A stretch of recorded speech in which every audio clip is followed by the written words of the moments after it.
Hello, and welcome to episode 8 of the Frivolous and Frugal Knitting Podcast. We're two sisters who love to share our fondness of knitting, those things that we create, as well as our love for the knitting community, and we do it all with the flair of both the frivolous and frugal. As only you can say it, sis. A hearty welcome and thank you to our returning viewers. It's so good to have you back. And we appreciate your willingness to devote some of your time to watching Frivolous and Frugal.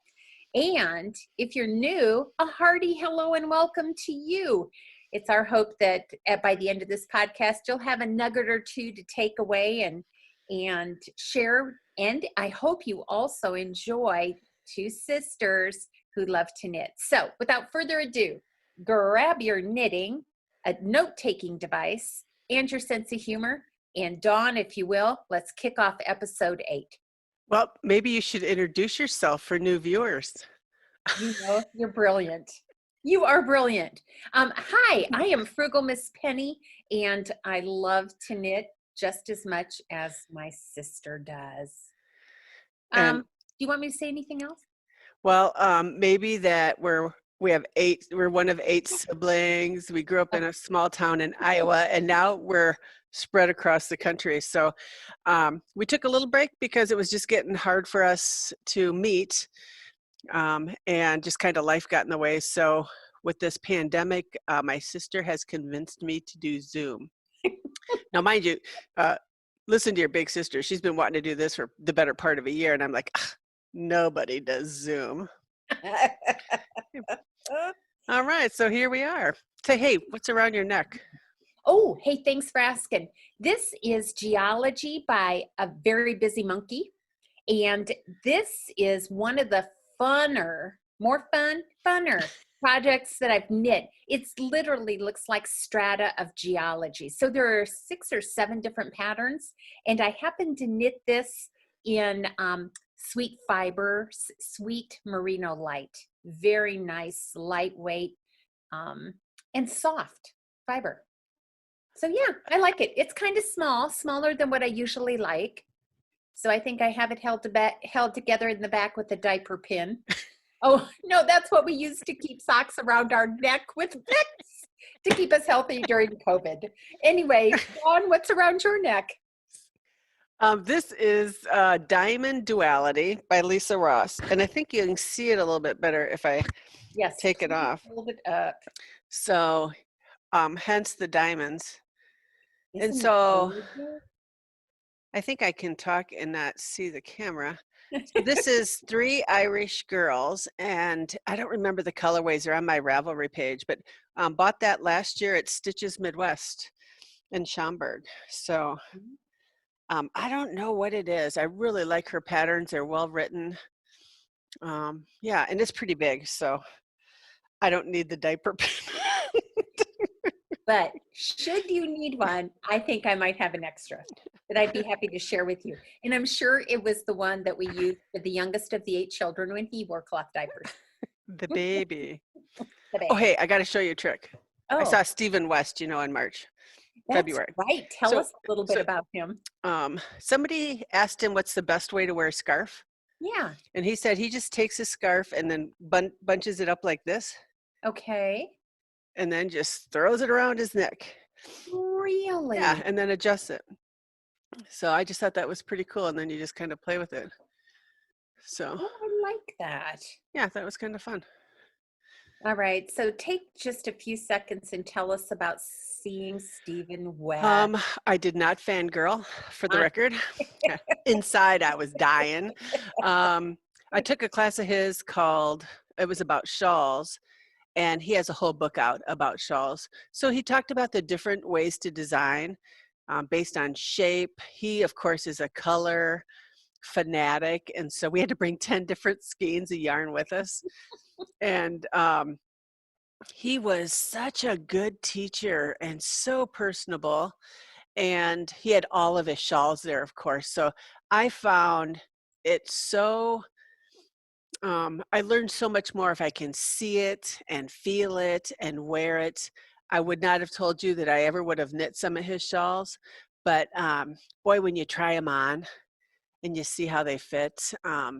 Yeah, so I only have like 10 of them in my queue right now. So, but just a soft spirit. I don't know. He was very approachable and fun, and was just so patient with everybody taking, pictures. And Uh-huh. yeah, so it was a good class. And the Madison Knitting Guild had him in. And so I would definitely take another class of his. Cool. Yeah, it was good. So, Good. yeah. I'm glad to hear that. So, what's off your needles? Well, we are trying to limit, but yet catch you up on what we've been doing. Yeah. So, the first project I picked actually were these panda mittens for my granddaughter. Oh, look at those. Aren't they just They're cute? cute. They're cute. I did make her a panda hat as well. This pattern happens to be from Lorraine Legrand Designs. I thought it was okay. I am finding that I'm not as comfortable embroidering on knitted fabric as I am on regular fabric.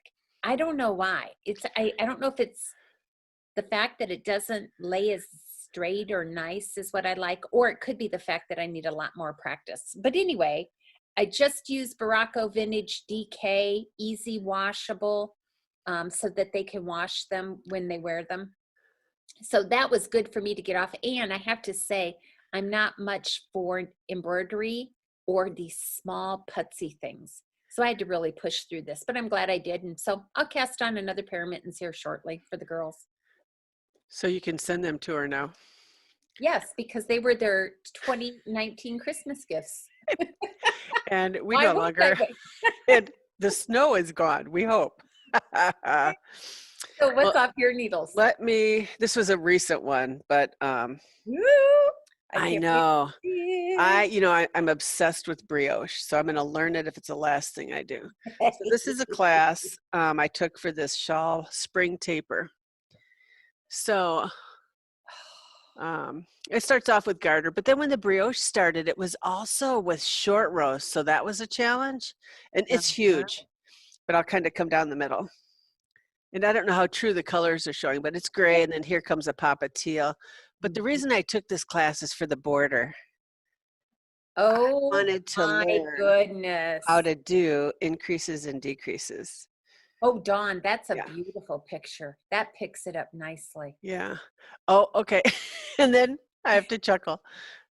You see this black line? I do see that black line. That is a Vickle. Mm-hmm. Yeah. A nickel. I know. Can you believe on a knitting podcast we talk about vickling? Yeah, don't Google what that means. It's not appropriate for. So what does it mean in knitting? What's a vickle in knitting? It makes a stitch horizontal. So instead of the stitches being V-shaped, it lays them to their side. And so I think it makes that very distinct line. So definitely an aesthetic feature, probably not designed for the structure of the shawl. Did it do anything? I don't think so. No. And what it did do is it makes this not reversible though. Because I think brioche for the most part is reversible, but watch when I turn it the other way. That Vickle row becomes, you see? Yeah. It's not as distinct on the other side, but maybe that's the way you tell right side from wrong side too. Oh, that would be good. That's a good point. I took this class at Casting On, which is a yarn shop in Appleton, Wisconsin, maybe at 40 minutes from where I am. And the gal who taught the class is brilliant. Her name is Hope. And I think I'm ready now to try Sizzle Pop, which is the whole reason I got this brioche obsession is because I saw that shawl done. So, but that's going to be, I need to get a few things off my needles before I attempt that. And that's one of those that takes amazing focus. So obviously I have a lot of time at home right now, but everybody else is home too. So makes it makes the focus. Yeah. So maybe late spring, early summer. We'll see. Cool. What else have you finished? That was one of your goals for this year too. It was. Right? Yeah, very good. It was brioche. Another item I got off of the needles, this would have been last summer, so it's been over a year since we were able to podcast. I did a Hitchhiker Beyond, and this is done in Blue Doxy Dye Works. base. And you know what, Dawn, I'm not even sure if I remember the base of this yarn. I'm going to bet But it's short hair. it might be. And I think this colorway, I think Miss Laurel did this colorway specifically for Magpie's Cottage in Sheboygan Falls, Wisconsin, which is one of Dawn's local knit shops. So again, very long. I did the beyond because I wanted a little bit of length. Yep, So I pretty love that. versatile. I think that is one shawl. I usually don't knit things twice very often, but I think that is, I wear mine all the time, my Hitchhiker. Yeah, you do, don't you? And Um, you've always liked that. I do. I could use a couple of them, I think. I Yep. think I might have shown the wrong side of this. I don't know if this is any better. If it doesn't have a tag, I don't get it. Okay, there you go. So that's off my needles. Do you have anything else off your needles that you want to share? You know, they make stitch markers that say right side and wrong side. I could send you some if you need some. Oh, please don't bother. I can write on a bread closure, right side and wrong side, and still have a marker. Oh, so here is my other. Oh, woo! Look at those. Yeah. One. You know, these were a class I took at Magpie's Cottage. Miss Amy taught the class. And the pattern is Selbu Mittens by Skeindeer Knits. I don't know. I'm just fascinated by how this works. And with the gusset that has the pattern that continues. Ooh. Yeah. Ooh, Okay, ooh. and a funny story about the yarn. Yes. Millpost Merino. The Fruity Knitting Podcast interviewed these two handsome Australian guys. I don't care what they were selling. I was going to buy it. And I just thought, what the heck? And I'm sure it was in Australian money, so I don't even know what it cost because who cares? And it's a very interesting podcast about this family's wool. Oh, so you remembered that part, but you don't remember. Australian, and this is called Millpost Red. Millpost Red. So I had this funny virtual background to put behind us of some hot Australian firefighters, but my sister said that would be inappropriate. Had they have been less scantily dressed, maybe. Well, you know, you got to kind of live on the edge. But I am going to do more. Now, this yarn was very soft and squishy. Traditionally, Selbu mittens are made with what I would call the more woolly wool. So like a Jameson and, is it Jameson? Yeah, Jameson, Lopi, Rama. And so I tried DK first because I'm not very good at Fair Isle yet. And so eventually I would like to make a woolly pair. So I'm wondering with that softer yarn, how they'll wear. Yeah, I don't know if they'll pill. Pill? And the other thing I didn't know if I would like is this. There's no ribbing on the cuff. Oh. And the cuff's a little bit longer, but I think I'll like that underneath my winter coat. Oh, with yeah. that just being a little bit longer. Yeah. I need to get out a little more. Yes, you do. You act like you've been in quarantine or something. Hey, I didn't ask you, did that bleed at all? Because that's a rich, deep red. You know, with my curse of bleeding, yeah, I steamed them. Oh. So I didn't want to try. But the other thing I realized, and those of you who do these mittens know, they look horrible right when you're done because it's all kind of wonky and waffly and pulled together. But that, I'm telling you, within probably a minute of steaming them, you could see the difference. Yeah. Out, huh? So cool. Yeah, my friend Kathy and Vicky here in town each did a pair too. And I think I'll try to cast on some more because I think once you get the hang of them, you could put any pattern in. And there's hundreds of patterns out there. So I was going to say, aren't there oodles of Scandinavian patterns? Yeah, I bought that. Rachel had some. I don't know who else has some. And I bought that book on Selbu mittens. It has 500 patterns in it. Oh, So, wow. yeah, but Okay. it's a basic pattern that you just keep substituting, different designs for the Sure. thumb and for the gusset and the front and back. So that is what is off my needles. Okay, so I think I would like to talk about what I have works in process, because Dawn attends a little knit shops outing once a month. Maybe you can talk about it. Give them the background story as to how we got in to our UFO a month So club. my knit shop here in Green Bay is called Silver Thimble. It's a knit shop and quilt shop, and they have a once a month UFO club. So I think there's a dozen of us in the class. Most of them are quilters, but in January you bring your list of projects. I think you bring 10 or 12 projects, and here in my mind was I was going to put them from like the ones I wanted to finish first. So number one, well, they just randomly pick one of those numbers out of a hat, and that's the project you work on for the next year. And so I figured if I'm doing it, Penny's going to do it with me. So I have to call her and tell her after the class what number that they picked, and then she looks on her list to see what it is. So you can show them. Yeah. So anyway, this month, let's go back a step, because this month Dawn wasn't at Silver Thimble. So we have a niece who knits, and we have a Knitting with Aunties Zoom session every week. Anyway, so we said to her, we said, Miss Brianna, choose a number between 1 and 12, and it can't be whatever the numbers were that we had already done. So that's what I did. And this time she chose my nemesis, and it is the Channel Cable Pillow Cover by Michelle Knit Pearl Hunter. And I got the back of it finished. Your needle sticking in it. Is it? Well, it sure enough is. Or that's a design feature. I'm not sure which one. Yeah, I'll make it a design feature. And so I put it to the side, not because I don't like it. It's because I have so many other projects I want to do. Yeah.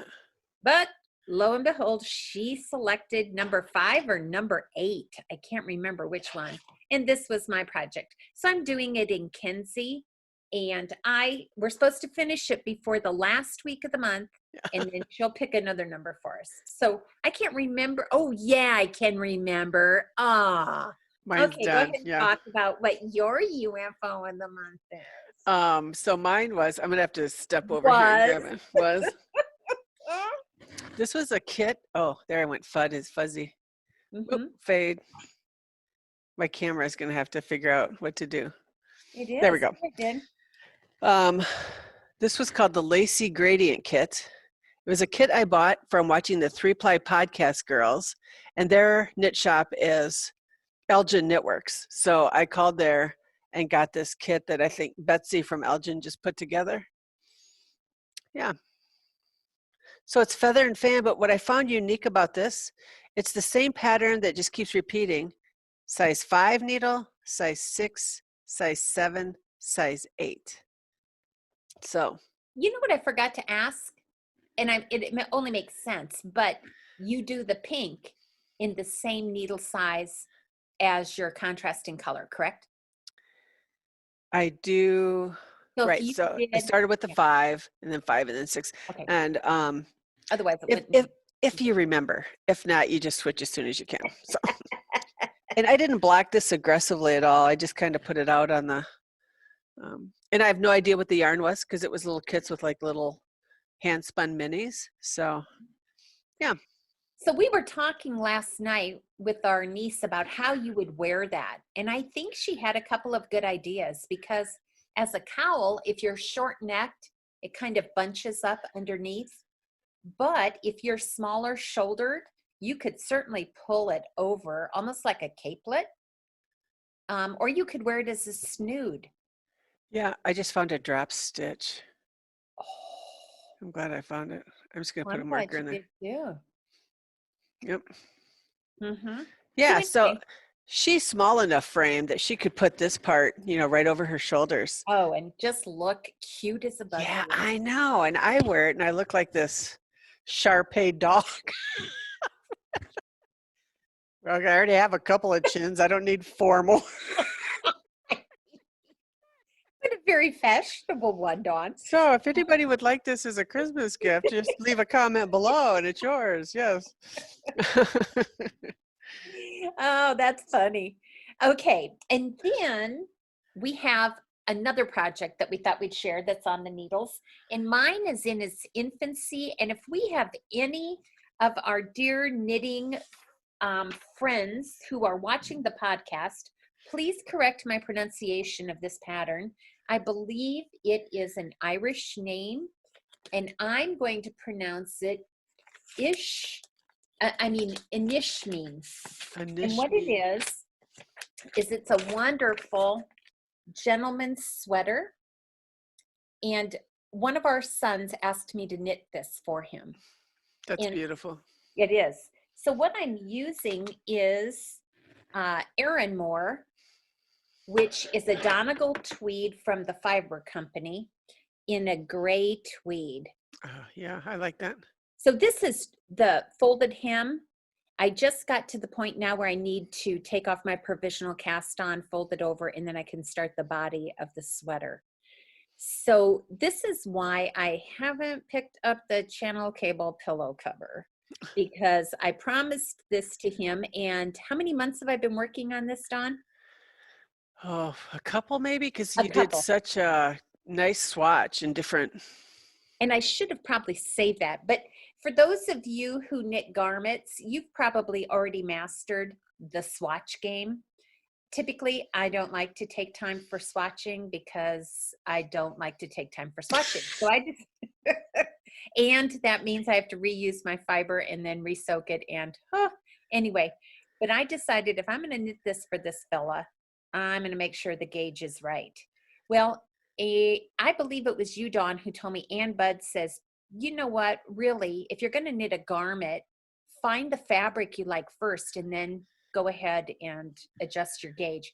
So I knit one big tube because our dear friend Miss Amy reminded me that if I want an accurate swatch, if I'm knitting the sweater in the round, I need to knit my swatch in the round.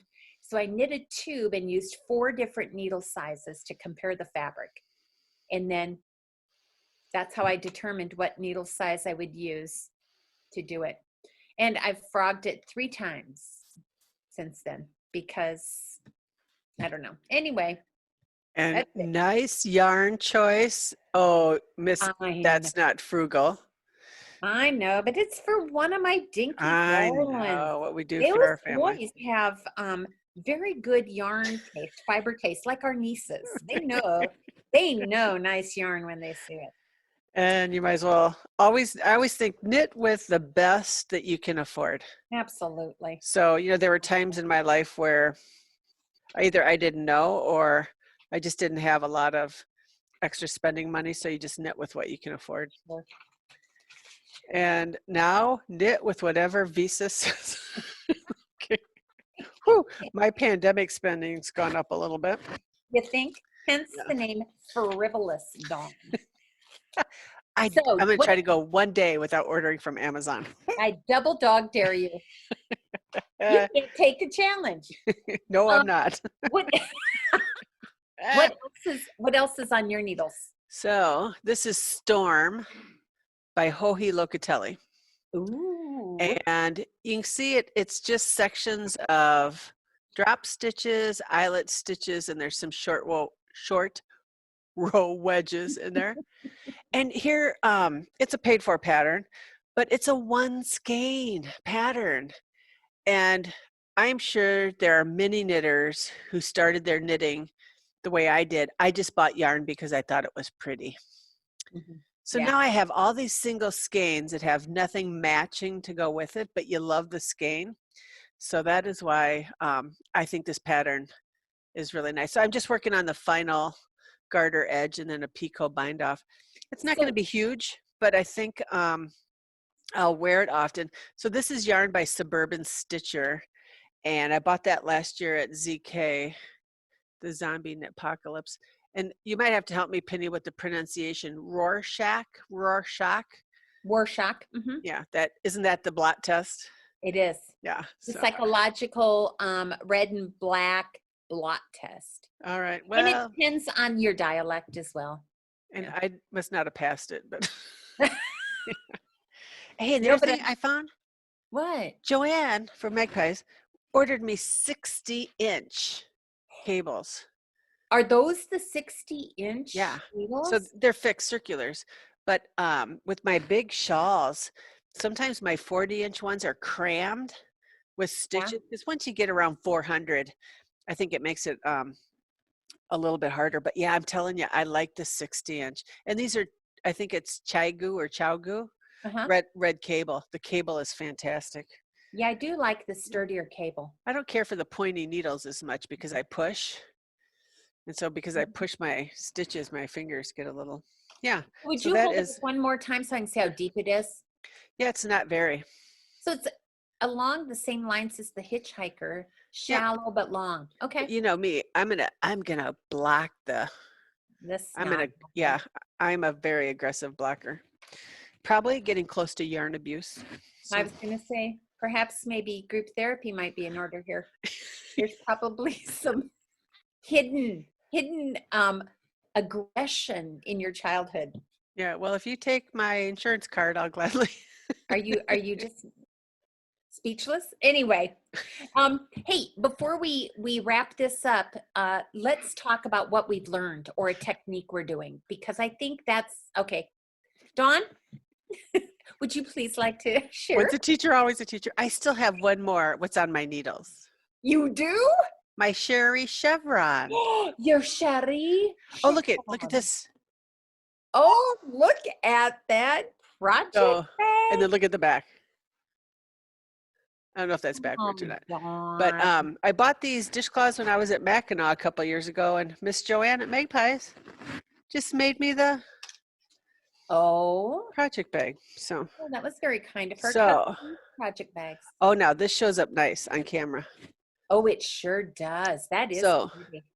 Cheri Chevron. It's a pattern by Ambah O'Brien. I took the class as part of the Mystery Mania class at Magpies. And this is yarn I got last year at ZK. So it is Sun Valley Yarns, Merino Cashmere. I think this is Medieval and this is Frost. I think I won the Medieval as a door prize.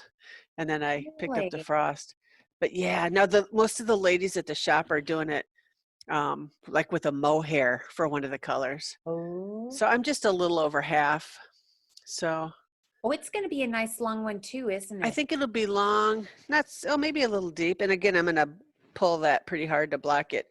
And yeah, it's just been, I should have it done by now, but you know how I get so many things on the needles, I kind of just push. And so this has been pushed off a little bit, but I work a little bit on it every day. So cool. Yeah, very nice. Okay, so you are a speedy knitter. Well, thank you, but we all know people who knit faster, so. That's true. But okay, so what you been learning about? Well, my big thing is learning how to not only recalculate gauge based on the fabric you like, but that also means modifying then the required stitches for the pattern. So this will be my first time to do that. And I am using Ann Budd's gauge converter. So I'm using her formula, simple algebraic formula. And we'll see how it works with this sweater. We'll see if it fits the child or not.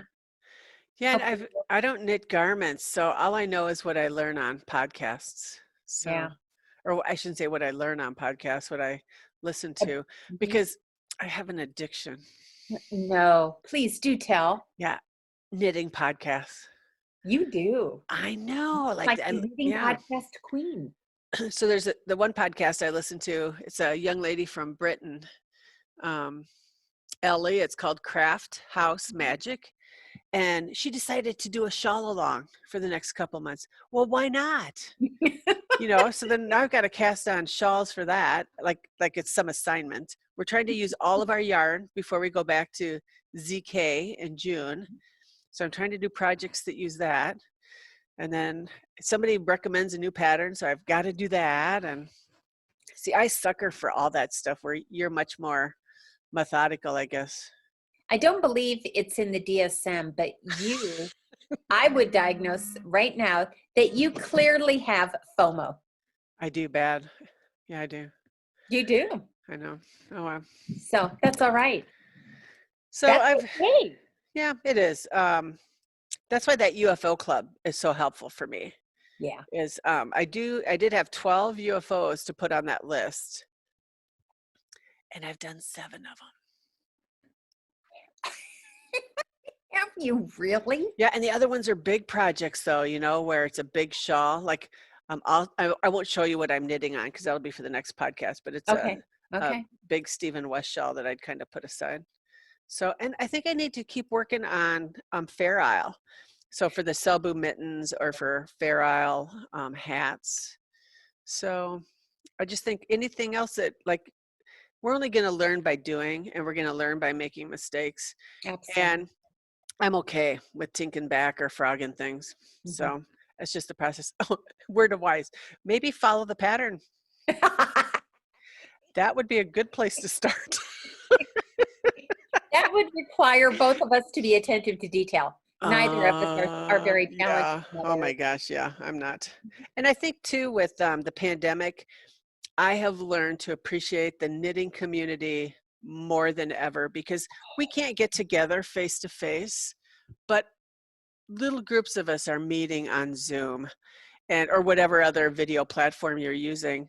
But I feel like even though I can't see people, I can see people, if that makes any sense. So Absolutely. And for most of the Zoom sessions, I don't wear makeup. Mm-hmm. Oh, I know. And well, I'll just share this. I am going on week 5 with #chemical free. I'm not wearing makeup or deodorant or anything. I'm giving my skin a break. Thank goodness we don't have smell-o-vision. Yeah, I've had to say that to a couple of my students. I am so glad today's meeting is not with smell-o-vision because it would be nice to have squish vision, wouldn't it? Where you could feel what other people were working on. Yeah. So that'd be good. Squish vision. Yeah. So I'm missing the yarn shops. I'm missing my hairdresser. I'm missing getting my nails done. But it's for a time. So. Oh, absolutely. And I don't know about you. I think I've told you this before. I enjoy being told it's okay to slow down. Right. Absolutely. Yeah, I like it. I like it. Well, we are out of time, sis. Okay. But you do need to mention just a little what you've learned. I know you mentioned it at the beginning, but your technique is brioche, right? Yeah, brioche. And I don't know what'll be after that. I'm always interested to see what the next kind of thing, because mosaic's big again. I think you're seeing a lot of that. But of course, I love Melanie Berg, and she's been doing mosaic for quite a while. So yeah, it'll be interesting to see what's next. So cool. Well, I think that wraps it up for our first episode back. Thanks so much for joining us. Do you want to tell everyone how they can get in contact with us and follow us, Dawn? Sure. So we're on Ravelry, Facebook, and Instagram. We'll put all of our specifics to those down below in the comment section. Otherwise, you can join our Ravelry group, where we also Penny posts the show notes there. And the show notes there just, have the hyperlinks. Yeah, and I think we're going to try to podcast a little more regularly and keep our podcast a little bit shorter. Yeah, I think it sounds great. So until the next time we meet, may your knitting be a sweet twist of the frivolous and frugal. Thanks so much for watching. All right, bye.